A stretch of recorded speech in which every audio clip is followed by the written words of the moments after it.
This is a translation of an Arabic book, titled The Femininity of the Heavens and the Earth. The History of the Great Overthrow of Women and Language. Written by Ayshah Alhashr. Dedication. Much blood has been shed, so the land blossoms for the coming children, who sanctify their land, which was watered by the blood of their fathers and mothers. Those children realize that heroes are martyred, but heroism will never die. To all the children, mothers, and fathers of Palestine. To all the heroic resistance fighters. Men who have carried their lives in their palms and have marched to liberate their land. To every grain of sand in Palestine. I would be proud and honored, as vast as the universe, if you would be so kind as to allow me to dedicate this book to all of you.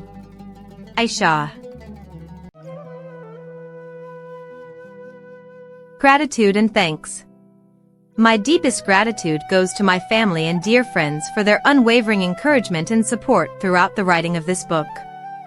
Their belief in this project was a constant source of motivation that helped me overcome the challenges of the process. I am especially grateful to my beloved mother, whose prayers and endless faith in me have been an invaluable source of strength and inspiration. Finally, I would like to state that all opinions, ideas, and sources cited in this book are my own and are my sole responsibility. Any individual who has reviewed this work or its parts does not necessarily endorse its content. Introduction.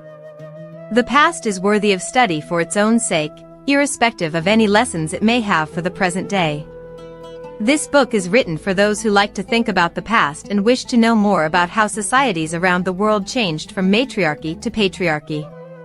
This book addresses two topics. The first is about feminization, or the feminine form, in the Arabic language, and the second is about women and their original position, their initial status, and how they came to be what they are today. Is there a relationship between the status of females in real life and feminization in language? Tracing femininity from its beginning, how it was, how it evolved, and how it was reflected in language, means tracing human language and life in the Arab world for thousands of years. This will reveal a femininity and feminization that encompasses almost all aspects of life. But we must first pay attention to an important matter, which is the idea that matriarchy means rule of women or dominance of mothers, which is based on the assumption that matriarchy is parallel to patriarchy, is completely false. No one should think that matriarchal societies are merely a reflection of patriarchal societies, where women are dominant instead of the dominant men of patriarchy. Women had a high status, but that did not mean that men were subservient or marginalized. The first topic in this book, concerning feminization in the Arabic language, presents a new theory that refutes the opinion of prominent Arabic scholars on feminization. Major scholars of the Arabic language, foremost among them the esteemed grammarian Sibawayh, stated that masculinization is the origin, and feminization is merely a branch of it. Arabic scholars have followed this view to this day, so much so that we hardly find a book on feminization and masculinization in the Arabic language that doesn't state, masculinization is the origin, and feminization is a branch of it. This is where my objection comes in. The reason for my objection to what our esteemed scholars have said will become clear in the following pages.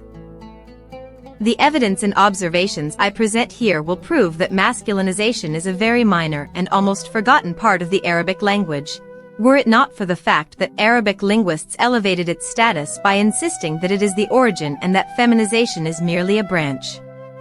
This has thus diverted the path of students and researchers from the beginning of studies on the Arabic language and its sciences to this day.